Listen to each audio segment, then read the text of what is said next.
parle de création des villes sanctuaires depuis des années et des années.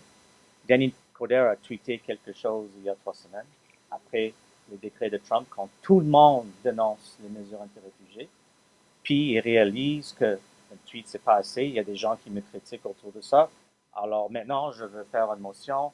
Puis je fais pas une motion, je fais quelque chose mardi. Puis maintenant, je fais une motion. C'est clairement improvisé. Puis de déclarer qu'on va étudier quelque chose, c'est pas une ville sanctuaire. C'est de déclarer que vous allez étudier quelque chose. Alors, il faut pas être naïf. Il faut juste aussi clarifier que, par exemple, sur la question de Toronto, par exemple, les enfants à Toronto ont accès à l'éducation sans payer des frais. Fait qu'il y a des différences. Il y a aussi une campagne médiatique lorsqu'il y a eu des contrôles au niveau de la transportation, les contrôles routiers, quand il y a eu des sans-statuts qui étaient arrêtés sur la route simplement pour ça.